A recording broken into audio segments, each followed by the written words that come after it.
তবলিগে জামাত করেন না, তবলিগও কিন্তু বন্ধ হয়ে যাবে, তবলিগও করতে পারবেন না, অস্তিত্ব বিলীন হয়ে যাবে। আমি বললাম খালি আপনি যে বললেন দিন প্রতিষ্ঠার ক্ষেত্রে অন্তরায়, অন্তরায় ও তো পরের কথা, দিন প্রতিষ্ঠা হবেই না। 24 সালে ধরেন আপনারা নিষিদ্ধ করলো, 25 সালে আরেক দলকে নিষিদ্ধ করবে। সর্বশেষ যেই লোকটা ওয়াজ করে ভাত খায় ওনারও ওয়াজ করা বন্ধ হয়ে যাবে। রাজনীতি অর্থনীতি কন্ট্রোল করে ওরা, আমরা না। এমনকি মুসলমান রাষ্ট্রের রাষ্ট্রগুলি পর্যন্ত মেকানিজম, রাষ্ট্রীয় মেকানিজম বলতে যেটা বোঝায় সেটা ওদের হাতে, ওদের কন্ট্রোলে।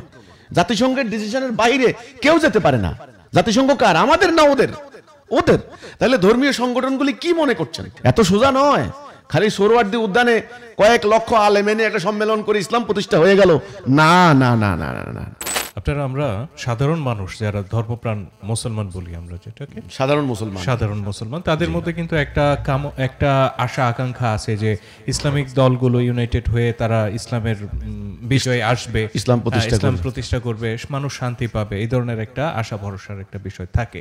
কিন্তু ইসলামিক দলগুলোর মধ্যে যে অভ্যন্তরীণ বিভাজন, তাদের মধ্যে যে ডিভিশনটা, এই এক দল আরেক দলের বিরুদ্ধে কর্মসূচি দেওয়া, হ্যাঁ, এই যে ডিভিশনটা ইসলামের বিজয়ের পথে আসলে কতটুকু বাধা বা প্রতিবন্ধকতা বলে আপনি মনে করেন? এটা তো একটা বিপজ্জনক। কারণ গত কয়েক শতাব্দী ধরে পাশ্চাত্য সভ্যতা মুসলমানদের ভেতরে শিক্ষা ব্যবস্থা, মিডিয়া, প্রচারণা এবং অন্যান্য মাধ্যমে তারা প্রতিষ্ঠা করতে পেরেছে যে তোমরা মুসলমান, তোমরা আল্লাহ বিশ্বাস করো, তোমাদের ওই বিশ্বাসটা তোমাদের যার যার মনের ভিতরে রাখো। আর তুমি যদি বেহেশত যাইতে চাও, জান্নাতে যেতে চাও, তুমি নামাজ পড়ো, তোমাকে আমরা মসজিদ বানাই দেব। আর একটু কোরআন হাদিস চর্চা করতে চাও, মাদ্রাসা পড়ো, ভালো করে চর্চা করো, গ্রামার পড়ো, শুদ্ধ উচ্চারণ করো, মাসলা মাসাইল ভালো করে, তালাকের, বিবি তালাকের ফতোয়া মুখস্থ করো, হায়েজ নেফাজের ফতোয়া, নামাজের মশালা, এই মশলা মাসাইল পড়ো, যত পারো পড়ো, মাদ্রাসা পড়ো। তাহলে মাদ্রাসার ভিতরে থাকো আর মসজিদের 4 দেওয়ালের ভিতরে থাকো, ওকে। আর তুমি আল্লাহর প্রতি বিশ্বাস, তোমার নবীর প্রতি বিশ্বাস, কোরআনের প্রতি, এটা যার যার মনের ভিতরে রাখো। এটা কিন্তু পাশ্চাত্য সভ্যতা কিন্তু গত কয়েকশো বছর থেকে মুসলমান সমাজের মধ্যে এটা প্রতিষ্ঠা করে দিয়েছে তারা, যে সেটা থাকো। কিন্তু রাষ্ট্রীয় জীবনে, রাষ্ট্র পরিচালনার ক্ষেত্রে আইন, আদালত, অর্থনীতি, দণ্ডবিধি, এক কথায় রাষ্ট্র পরিচালনার জায়গায় ইসলামকে নিয়ে চিন্তা করবা না। এটা যদি করো তোমাদেরকে জেলে দেব, তোমাদেরকে ফাঁসিতে দেব, তোমাদেরকে গ্রেপ্তার করব, তোমাদেরকে জঙ্গি বানাবো, টেরোরিস্ট বলবো, উগ্রবাদী, ফ্যানাটিক, মৌলবাদী ইত্যাদি তোমাদেরকে বলবো। কারণ রাষ্ট্র হলো একটা ক্ষমতা, একটা পাওয়ার, একটা অথরিটি। এটা আমরা করব, মানে ওদের হলো এই প্রচারণাটা ওদের হলো আর কি, মানে ছিল যে এটা আমরা সামরিক শক্তি বলে এই পাওয়ার নিয়েছি, এই ক্ষমতা নিয়েছি, কাজে আমরা আমাদের আইন দিয়ে রাষ্ট্র চালাবো, আমাদের মন মতে অর্থনীতি চলবে, সুদভিত্তিক অর্থনীতি, সেনাবাহিনী আমাদের নিয়ম মোতাবেক চলবে। তা কাজে তোমরা ইসলামকে, ইসলামের আদর্শকে রাষ্ট্রীয় জীবনে আনবা না। যদি এই রাষ্ট্রের দিকে মনোযোগ দাও তবে তোমাদেরকে আমরা উগ্রবাদী সাব্যস্ত করব, মৌলবাদী সাব্যস্ত করব, ফ্যানাটিক সাব্যস্ত করবো, যেটা আমি একটু বলেছি, টেরোরিস্ট সাব্যস্ত করব। কালের পরিক্রমায়, ঘটনা পরম্পরায়, বিভিন্ন রাজনৈতিক উত্থান পতনের মধ্য দিয়ে বিভিন্ন ধর্মীয় ব্যক্তিত্ব, স্কলার, ওনাদের উদার মনোভাবের কারণে তারা বিভিন্ন সাহিত্য লিখেছেন। তারা অনুভব করেছেন যে রাষ্ট্রীয় জীবনে ইসলাম প্র্যাকটিস না করলে আসলে প্রকৃত ইসলাম হয় না, ইসলামের আসল চেহারা মানুষ দেখবে না। তখন এই বিভিন্ন সংগঠন গড়ে উঠেছে। এখন এই সংগঠনগুলি যদি নিজেরা হানাহানি, দোষাদোষী, কাদা ছোঁড়াছুড়ি করতে থাকে, কি অমুকের সাথে আমার আকীদাগত সমস্যা, অমুক কাওমি মাদ্রাসা, অমুক আলিয়া মাদ্রাসা, অমুক সালাফি মাদ্রাসা, অমুক এই যে আকীদাগত বিরোধ, এই যে দৃষ্টিভঙ্গিগত বিরোধ, মাসলাগত দ্বন্দ্ব, বিরোধ ইত্যাদির কারণে যদি এই প্রচেষ্টা ব্যর্থ হয় তবে অত্যন্ত বিপজ্জনক। আপনি যে বলছেন যে অন্তরায় কিনা, আরে ভাই অন্তরায় তো পরের কথা, বিপদ আমি বলতেছি, ভয়ঙ্কর বিপদ। আপনি দেখেন, আমরা ইসলাম চাই, হিজবুত তাওহীদ, আমাদের সমগ্র বই পুস্তক ইসলামের কথা বলা হচ্ছে, রাষ্ট্রীয় জীবনে ইসলাম প্রতিষ্ঠা হোক, এটা আমরা চাই। আমরা তো আর সমাজতন্ত্র চাই না, আমরা তো আর পুঁজিবাদী সুদভিত্তিক গণতন্ত্র চাই না, মানে অর্থনীতি চাই না, গণতন্ত্রের নামে হানাহানি চাই না। তাহলে আমরা কি চাই? আমরা চাই ইসলামের আদর্শ প্রতিষ্ঠা হোক। আমাদের এই সরল চাওয়াটাকে আমাদের আলেমরা কি করলেন?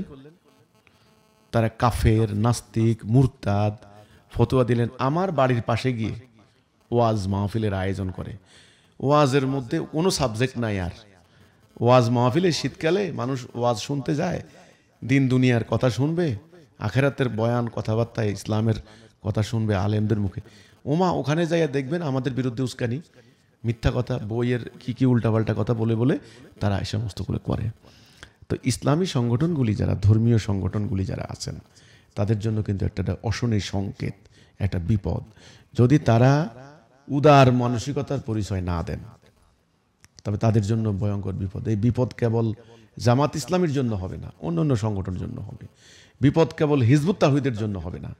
আজকে যারা হিজবুত তাওহীদের মুন্ডুপাত করার জন্য আমার বাড়ির পাশে গিয়ে হুমকি দিয়ে আসে, তাদেরও বিপদ হবে। কারণ ইসলামের যারা এগেনিস্টে, যারা ইসলামের প্রতিপক্ষ, তাদের দৃষ্টিতে আমি আর কামি মাদ্রাসার আলেমদের ডিফারেন্স নাই খুব একটা। তাহলে ওরা সবই মুসলমান, ওই সবই এক, সবই এক। আপনি দেখেন হিজবুত তাহরির আর হিজবুত তাওহীদ একেবারে সংগঠনই আলাদা, নামও আলাদা, কর্মসূচি আলাদা। একটা আন্তর্জাতিক সংগঠন, একটা বাংলাদেশ বেসড সংগঠন। বাংলাদেশে হিজবুত তাহরিদের কার্যক্রম করার বহু আগে করটিয়া টাঙ্গাইল ভিত্তিক হিজবুত তাওহীদ কার্যক্রম শুরু হয়েছে। এখন অনেক লোক বলে কি, ও হিজবুত তাহরির আর হিজবুত তাওহীদ ওই ওরা একই, ওই সবই এক। তাহলে ইসলামের প্রতিপক্ষ তারা কিন্তু আমাকে আপনাকে এক পাল্লায় মাপছে। কারণ আমি আল্লাহর কথা বলি, আপনিও আল্লাহর কথা বলেন, আপনিও কোরআন চান, আমিও কোরআন চাই, আপনিও নামাজ পড়েন, আমিও নামাজ পড়ি। এখন নামাজ পড়ার মধ্যে আপনি রাফুল ইয়াদাইন করেন, আমি রাফুল ইয়াদাইন করি না, এই ডিফারেন্সটা। আপনি হাত বাঁধেন এখানে, আমি হাত বাঁধি এখানে, কিন্তু শত্রুর কাছে কিন্তু এখানে হাত বাঁধা আর এখানে হাত বাঁধার কোনো ডিফারেন্স করে না, ডিফারেন্স মেক করে না। তাদের কথা হলো এই যে বেটা এখানে হাত বাঁধে সেও ইসলাম চায়, আর যে বেটা এখানে হাত বাঁধে সেও ইসলাম চায়। তাহলে দুটাই সমান, বোমা মার, দুটারই বোমা মার, দুটারই সন্ত্রাসী ট্যাগ লাগাই দেয়। শুধুমাত্র কৌশলগত কারণে একটাকে আগে ধরবে, একটাকে পরে ধরবে, পার্থক্য এখানে, আর বেশি কিছু না। একটাকে এই বছর নিষিদ্ধ করবে, পরেরটাকে পরের বছর নিষিদ্ধ করবে। কিন্তু এটা মনে করার কোনো তো আর কারণ নাই যে অমুক সংগঠন নিষিদ্ধ হয়ে গেছে, আমি সিদ্ধ না। দুর্ভাগ্যজনক কথা, আমাদের যে সংগঠনগুলি, আমরা তো কোনো আলেমের বিরুদ্ধে কখনো কেউ বলতে পারবে না হিজবুত তাওহীদ কোনো আলেমের বিরুদ্ধে বক্তব্য দিয়েছে, তাই নেই। আমি চ্যালেঞ্জ করে বলবো, হলফ করে বলতে পারি। হ্যাঁ, আমরা কার ব্যাপারে কথা বলেছি? যারা আমাদের বিরুদ্ধে মিথ্যাচার করেছে, জবাব দিয়েছি আমরা। জবাব না দিলে তো আমাকে মারা হচ্ছে রাস্তাঘাটে রীতিমতো। নাস্তিক, কালো কাপড় দিয়া মাটি দেই, বসাইয়া কবর দেই, এগুলি তারা মিথ্যাচার করেছে। তাহলে আমাকে তো জবাব দিতে হচ্ছে। জবাব দিতে গিয়ে নির্দিষ্ট ব্যক্তি, তাকে আমরা এগুলি জবাব দিয়েছি, কিন্তু এজ এ হোল আলেমদের বিরুদ্ধে কোনোদিন আমরা বলি নাই যে হিজবুত তাওহীদ বলছে সব আলেমরা খারাপ, নো, বলি নাই। তো এই জন্য সংগঠনগুলি, ধর্মীয় সংগঠনগুলি যারা সত্যিকার অর্থে ইসলাম চায়, তাদের জন্য একটা বিপদ সামনে আসতেছে, ভয়ঙ্কর বিপদ। কারণ তারা নেমে গেছেন সবাই মাঠে। তাদের মনের কথা কি সবাই উগলে দিয়েছেন, সবাই বলে দিয়েছেন, সবাই মিছিল করেছেন যে মরলে শহীদ, বাঁচলে গাজী। হ্যাঁ, লড়াই লড়াই লড়াই চাই, জেহাদ জেহাদ জেহাদ চাই, জেহাদ করে বাঁচতে চাই। তাহলে তাদের চাওয়াটা ওরা দেখেছে, রেকর্ড করেছে। হ্যাঁ, আমরা শহীদ হতে চাই, আল্লাহর বিধান চাই, আল্লাহর হুকুম চাই, যেটা গত কয়েক শতাব্দী ধরে মুসলমানদের মধ্যে চাওয়া ছিল না। রাষ্ট্র চালাইছে ওরা, শাসন চালাইছে ওরা, মুসলমানদের মধ্যে এই চাওয়াটা ছিল না। এখন তো তারা দেখেছে যে সর্বনাশ, আমরা যে নির্বিঘ্নে নিশ্চিন্তে শাসন ব্যবস্থা পরিচালনা করে এসেছি, এখন তো ইসলাম যারা বিশ্বাস করে ওরা তো এখানে হাত বাড়াচ্ছে। এবার তারা তো পলিসি ঠিক করবে। এখন তারা কি করবে? আমাদের এক দলকে আরেক দলের বিরুদ্ধে লাগিয়ে দিবে। এক নম্বর কাজটা করবে এটা। দ্বিতীয় কাজ করবে, আপনাকে এই বছর ধরবে, পরের বছর আমাকে ধরবে, তারপরের বছর আরেকজনকে ধরবে। কাজে আমাদের ধর্মীয় সংগঠনগুলির প্রতি আমার স্বনির্বন্ধ অনুরোধ, আপনার এই প্রশ্নের আলোকে অস্তিত্ব রক্ষার জন্য আসলে অস্তিত্বের প্রশ্ন এসে গেছে। বিজয়ের উল্লাসের কোনো সময় আসে নাই। মাত্র বাংলাদেশে একটা রেজিম পরিবর্তন হয়েছে, মাত্র শাসকের পতন হয়েছে। স্বৈরশাসক বলেন আর যাই বলেন, পতন হয়েছে, মানে উনার ক্ষমতা চ্যুত হয়েছে। কিন্তু ইসলাম কি কায়েম হয়েছে? দিন কি প্রতিষ্ঠা হয়েছে? বাংলাদেশ আমি বলবো এখন আন্তর্জাতিক গুটির দাবা খেলার মতো হয় কিনা আমার এটাই আশঙ্কা হচ্ছে, সিরিয়ার মতো। তাহলে কিন্তু পরিস্থিতি ভয়াবহ হবে। এজন্য আমি ধর্মীয় সংগঠনগুলির প্রতি, তাদের নেতাদের প্রতি আপনার প্রশ্নের আলোকে বলতে চাই, দয়া করে আপনারা একদল আরেক দলের প্রতি হানাহানি, শত্রুতা, বিদ্বেষ করবেন না। এটা করে কিন্তু নিজেরা শেষ হয়ে যাবেন, জনগণ বিভ্রান্ত হবে। আমি তো বললামই মাসলা মাসাইল নিয়ে ব্যাপার। আমার দাড়ি ছোট, মানে আমি হলাম ধরেন প্রিন্স কাটিং দাড়ি রাখছি, আপনি লম্বা দাড়ি রাখছেন, এইবার আমি মুসলমান হওয়ারই যোগ্য না। আরে ভাই, দাড়ি তো সুন্নত, এটা নিয়ে আমাকে ছাড় দেন না আপাতত। আমি তো ইসলাম চাচ্ছি, এই পয়েন্টে আসেন না, এই পয়েন্টে আসেন না। আমি পাগড়ি পরি না, আপনি পাগড়ি পরেন। এবার নবী পাগড়ি পরতেন, পাগড়ি পরা সুন্নত, এই বেটা সুন্নত মানে না, এই বেটার সাথে কোনো কথা নাই। সুন্নত যেহেতু যে বেটায় মানে না, ওই বেটা হলো শয়তান, ওর সাথে কোনো কথা নাই। এই যে দেখেন, প্রত্যেকটা মানুষেরই ভিন্ন ভিন্ন দৃষ্টিভঙ্গি থাকতে পারে, ভিউ পয়েন্ট থাকতে পারে, ঠিক আছে? কারণ ইসলামটা একটা আদর্শ, হ্যাঁ, কোরআন একটা মহাগ্রন্থ। কাজেই ওগুলা, ওই তর্কগুলি, ওই যে মাসলা মাসাইলগত, ওই যে ছোটখাটো আকীদাগত ব্যাপারগুলি দয়া করে এক জায়গায় রাখেন। আমরা যারা ইসলাম চাই, আমরা যারা জাতীয় জীবনে আল্লাহর হুকুম প্রতিষ্ঠা করতে চাই, আমার বক্তব্য হচ্ছে তাড়াতাড়ি এরা যদি ইস্পাত কঠিন ঐক্যবদ্ধ হইতে না পারে তো ভয়ঙ্কর বিপদ। আপনি বলেছেন প্রতিষ্ঠার ক্ষেত্রে অন্তরায়, অন্তরায় তো পরের কথা, অস্তিত্ব বিনাশ হয়ে যাবে। আমি তো বললামই, আজকে আমাকে মারবে, কালকে আপনাকে মারবে। 24 সালে ধরেন আপনারা নিষিদ্ধ করলো, 25 সালে আরেক দলকে নিষিদ্ধ করবে। এইভাবে একেবারে সর্বশেষ যেই লোকটা ওয়াজ করে ভাত খায়, ওনারও ওয়াজ করা বন্ধ হয়ে যাবে। কারণ ইসলামের কথা বলে তো। তবলিগে জামাত করেন না, তবলিগও কিন্তু বন্ধ হয়ে যাবে, তবলিগও করতে পারবেন না। সেটা হতে পারে, কারণ ওদের কিন্তু কর্মসূচি ওই রকম। এটা একটা সভ্যতার সংকট চলছে, দ্য ক্লাশ অফ সিভিলাইজেশন। তারা বইও লিখেছে, হান্টিংটন, যে ওয়েস্টার্ন তাদের সমাজ বিজ্ঞানী। তো কাজেই তারা কিন্তু একটা লক্ষ্যের দিকে এগিয়ে যাচ্ছে। আমরা ধর্মীয় সংগঠনগুলি এই যে মারামারি দলাদলি করছি এই ছোটখাটো মাসলা মাসাইল গত বিরোধ নিয়ে। তো সেই জন্য আমি বলছি যে হিজবুত তৌহিদ কিন্তু সত্যিকার অর্থে আমরা আল্লাহ সাক্ষী, আমরা কোনো আলেমের বিরুদ্ধে আমরা কোনো কথা বলি নাই। আমি বহুবার আলেম সম্মেলনের আমন্ত্রণ জানিয়েছি আলেমদেরকে দিয়ে, আমার প্রসঙ্গটা আমি তুলে ধরেছি যে আমরা ইসলাম চাই, এভাবে চাই।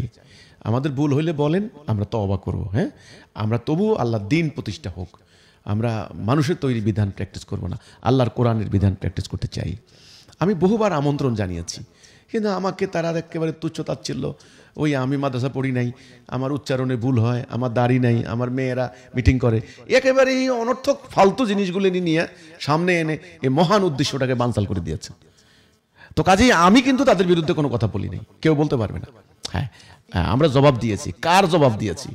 যারা আমাদের বিরুদ্ধে কথা বলেছে। তো আমি তো জবাব দিতে হবে, না দিলে তো মানে মিথ্যা হয়ে যাবে সর্বোচ্চ। তো সেইটার আমি ডিফেন্স করেছি, মানে আত্মরক্ষামূলক কথা বলেছি। এই ছাড়া আপনি কেউ বলতে পারবেন না যে আমরা কারো বিরুদ্ধে কোনো কথা বলেছি।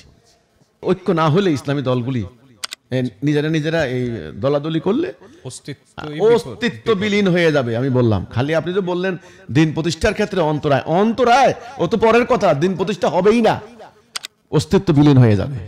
ভয়ঙ্কর বিপদ হবে সবার জন্য, ভয়ঙ্কর। কারণ মিলিটারি মাইট আমাদের না, ওদের। ইকোনমিক পাওয়ার আমাদের না, ওদের। সমস্ত মারণাস্ত্র ওদের, প্রযুক্তি ওদের হাতে। রাজনীতি অর্থনীতি কন্ট্রোল করে ওরা, আমরা না। এমনকি মুসলমান রাষ্ট্রের রাষ্ট্রগুলি পর্যন্ত মেকানিজম, রাষ্ট্রীয় মেকানিজম বলতে যেটা বোঝায়, সেটা ওদের হাতে, ওদের কন্ট্রোলে। জাতিসংঘের ডিসিশনের বাইরে কেউ যেতে পারে না। জাতিসংঘ কার? আমাদের না, ওদের, ওদের। তাহলে ধর্মীয় সংগঠনগুলি কি মনে করছেন? কি মনে করছেন? এত সোজা নয়। খালি সোহরাওয়ার্দী উদ্যানে কয়েক লক্ষ আলেম এনে একটা সম্মেলন করে ইসলাম প্রতিষ্ঠা হয়ে গেল, না না না না না, অনেক দূর। তাড়াতাড়ি ঐক্যবদ্ধ হইতে হবে, এটা হলো মেন কথা।